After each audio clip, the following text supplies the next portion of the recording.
வணக்கம் நண்பர்களே, என்ன பண்ணிட்டு இருக்கேன்னு பார்த்தீங்களா? சும்மா அப்படியே காலையில் அவுட்டு அப்படி மேய்ச்சிட்டுங்க. இப்போ பார்த்தீங்கன்னா எல்லாருமே பார்த்தீங்கன்னா ஃபியூச்சர் தான் ஏஏன்னு ரொம்பவுமே பயமுறுத்துற மாதிரி பேசுகிறாங்க. ஆனால் அந்த ஏஐ பார்த்தீங்கன்னா ஃபியூச்சர் அப்படிங்கிறத விட அது வந்து அந்த டெக்னாலஜியே பார்த்தீங்கன்னா நம்மளோட பாஸ்ட் அப்படின்னு சொல்லலாம். அதை ரொம்பலாம் ஆராய்ச்சி பண்ண வேண்டாங்க. என்னன்னு பார்த்தீங்கன்னா பாஸ்ட்டுன்னா நம்மளோட மூதாதையர்கள், அதாவது முன்னோர்கள் இருக்கிறாங்க பார்த்தீங்களா. இப்போ ஒன்றும் இல்லைங்க, ஒரு சின்ன எக்ஸாம்பிள். இப்போ நம்ம மாட்டுக்கே உடம்பு சரியில்லைன்னு வச்சுங்களேன், மாடு வயிறு உபசமாக இருக்குது. என்ன பண்ணுறது, நம்ம ஓசனை உணவு அதை போய் அந்த பெரியவங்ககிட்ட கேட்டுவா, அந்த நம்ம தாத்தா பாட்டி அவங்க யாராவது இருப்பாங்க அவங்ககிட்ட கேட்டுவா என்ன பண்ணுறதுன்னு அவங்க வைத்தியம் சொல்லுவாங்க, அதுபடி செய்வோம். சரிங்களா? அதே டெக்னாலஜி தான் பார்த்தீங்கன்னா இப்போ நம்ம வந்து என்னென்னா முன்னோர்கள் இல்லை, அந்த மாதிரி தெரிஞ்சவங்க மேலே விவரத்தவங்க மேலே எல்லாம் நடை போட்டாங்க நீங்கள்.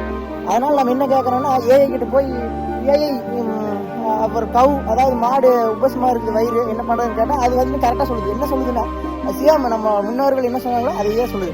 இதுதான் கான்செப்ட்டு. அதான் உலகம் வந்து உருண்டைங்கிறாங்க பார்த்தீங்களா, லைஃப் சர்க்கிள்னு. நம்ம பெரியவங்களே போயிட்டாங்க. இப்போ ஏஐ வந்து அது அப்படியே வந்து தெரியாத விஷயங்கள், அதாவது தெரிஞ்ச விஷயங்களே தான் முன்னோர்களுக்கு தெரிஞ்ச விஷயங்கள ஏஐ நமக்கு சொல்லிக் கொடுக்குது. இதான் பார்த்தீங்கன்னா லைஃப் சர்க்கிள் அப்படியே ரவுண்டாக வருது பார்த்தீங்களா. டெக்னாலஜி. நன்றி, வணக்கம்.